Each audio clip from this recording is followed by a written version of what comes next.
আসসালামু আলাইকুম বন্ধু, দেখছেন আয়ুর্বেদিক মহসিন আয়ুর্বেদিক চ্যানেলে লঙ্ঘনের ভিডিও। দেখুন থোকায় থোকায় লঙ্ঘন।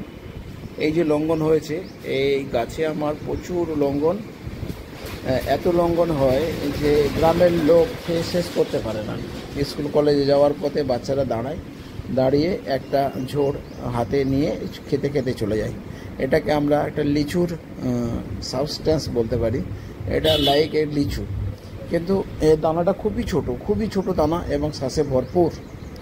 আপনারা এই লঙ্ঘন গাছের কিছু পরিচর্যা ছাড়াই আপনি এরকম ফল ফলাতে পারবেন। এই লঙ্ঘন গাছটার বয়স হচ্ছে 25 বছর।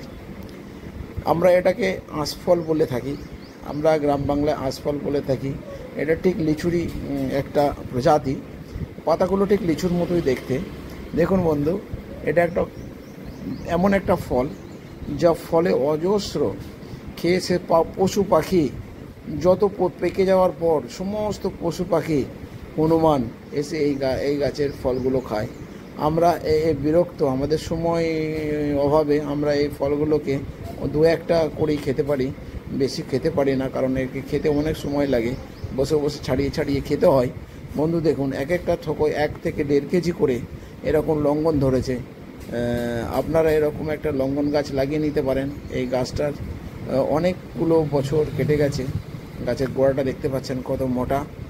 আর দেখুন, ক্যাটাল গাছ সম্পর্কে কিছু বলবো না আজকে। দেখুন, আজকে লঙ্ঘন গাছ সম্পর্কে আলোচনা করছি আপনাদের সাথে। এই লঙ্ঘন গাছে কিন্তু বেশি ফল পাওয়ার জন্য আপনাকে রৌদ্র একটা বিষয়। রৌদ্র একটা খুব গুরুত্বপূর্ণ বিষয়। রোদ একটা গুরুত্বপূর্ণ বিষয়, এবং বছরে একবার করে আপনি সর্ষের খোল এবং আপনার সবজি, এই সমস্ত যে সমস্ত জৈব খাদ্যগুলো রয়েছে, এবং কাউডাং 1 বছরের পুরনো কাউডাং, এইসবগুলো আপনারা মাটিটা একটু সরিয়ে দিয়ে, গোড়া থেকে একটু মাটি সরিয়ে দিয়ে আপনারা ব্যবহার করতে পারেন। এই কাউডাংগুলো আপনার খুবই শক্তিশালী জৈব সার। তাছাড়া আপনারা চাইলে পরে আপনারা ব্যবহার করতে পারেন সরিষার খোল।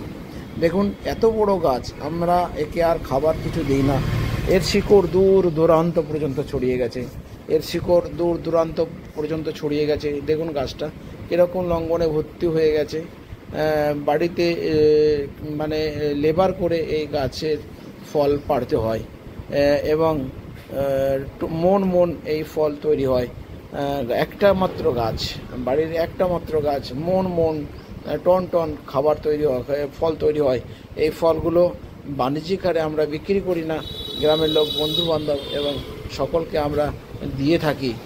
এই গাছ আপনারা একটা লাগিয়ে নিতে পারেন। এই গাছ লাগালে আপনার যেমন অক্সিজেন সাপ্লাই হবে, এবং গাছের শীতল পরিবেশ আপনার বাড়ির পরিবেশকে শান্ত রাখবে, এবং গাছের পশু পাখি, বিভিন্ন রকম ঝোপঝাড়যুক্ত গাছ, বিভিন্ন রকম পশু পাখির আশ্রয়স্থল হবে।